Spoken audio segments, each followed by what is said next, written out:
विश्व हिंदू परिषद के राष्ट्रीय प्रवक्ता विनोद बंसल ने हाल ही में दिए एक बयान में वैश्विक आतंकी गतिविधियों पर चिंता व्यक्त की है।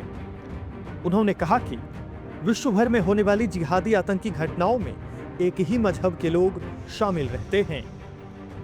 उन्होंने कहा कि इन घटनाओं के पीछे एक ही विचारधारा और संगठित नेटवर्क काम करते हैं।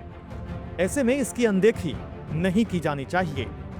अपने बयान में उन्होंने दावा किया कि आतंकी संगठनों के संचालन, प्रशिक्षण और प्रचार प्रसार में साझा कट्टरपंथी मानसिकता दिखाई देती है, जिसे नजरअंदाज करना सुरक्षा के लिए गंभीर चुनौती बन सकता है। बंसल ने कहा कि आतंकवाद किसी भी रूप में मानवता के लिए खतरा है और इससे निपटने के लिए अंतर्राष्ट्रीय समुदाय को अधिक सक्रिय और ईमानदार प्रयास करना चाहिए। देखिए, आजकल जैसे ही कोई जिहादी आतंकवादी हमला होता है तो उनका आतंकियों के पैरोकार खड़े होकर के बार बार जोर जोर से बिना पूछे बोलने लग जाते हैं कि आतंकवाद का कोई मजहब नहीं होता, आतंकवादियों को कोई धर्म नहीं होता।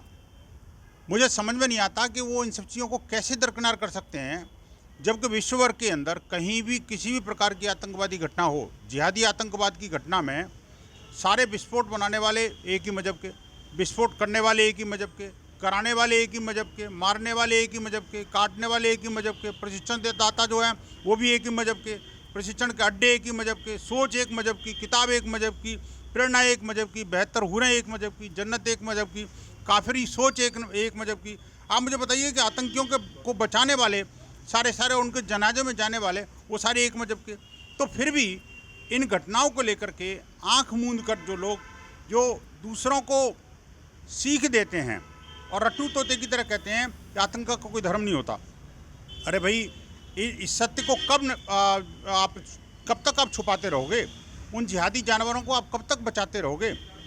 अब समय आ गया है कि सत्य को स्वीकारना होगा, दुनिया को जगाना होगा, जिहादी जानवरों को पहचानना होगा, उनके अड्डों को नेस्तनाबूद करना होगा, हलाल को हटाना होगा, आतंकी फैक्ट्रियों को फोड़ना होगा, इस मानसिकता को हटाना पड़ेगा, मारना पड़ेगा, पैरोकारों को बांधना होगा, काफिरोफोबिया से निकलना होगा, पुरानी और जिहादी किताबों को बदलना पड़ेगा और कथनी और करनी के अंतर को कम करते हुए कांटों को बोना बंद करना पड़ेगा। जिस तरह से जिहादी जानवर और जो दुमुंहे सांप हैं वो देश के अंदर ये तुष्टीकरण की अंधी आग के कारण जो है आगे बढ़ते चले जा रहे हैं, उनको आग में घी डालने का काम जो लोग कर रहे हैं उनसे बाहर निकलना पड़ेगा। आतंकी जो शिक्षण केंद्र हैं उनको भी बंद करना पड़ेगा। आप देखिए, आज मैं एक सूची लेके बैठा हूँ। इस सूची के अंतर्गत आप देखेंगे दुनिया के अंदर कितने सारे professional doctors, engineer, chartered accountants हैं जो कि आतंकवादी बन गए। और ये इसमें भारत के लोगों की लिस्ट कोई छोटी नहीं है, भारत के लोग सबसे ज़्यादा हैं।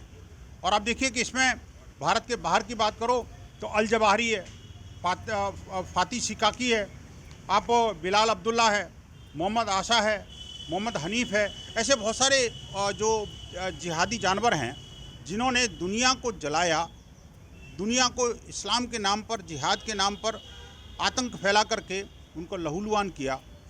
आखिरकार कब तक उनको बचाते रहोगे? कब तक उनको कवर फायर देते रहोगे? एक दिन नंबर आपका भी आने वाला है, ये तय मान के चलेगा।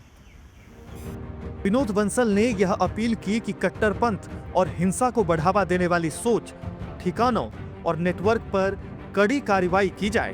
बंसल के अनुसार समाज में फैल रही अलगाववादी या उग्रवादी प्रवृत्तियों को रोकना, युवाओं को भटकने से बचाना और हिंसा के किसी भी रूप को समर्थन देने वाली प्रणालियों पर अंकुश लगाना आवश्यक है। अंत में उन्होंने कहा कि आतंकवाद के खिलाफ लड़ाई एक चरमपंथी विचारधारा के खिलाफ है, जिसे समाप्त करने के लिए सरकारों, संस्थाओं और समाज सभी को मिलकर आगे आना होगा।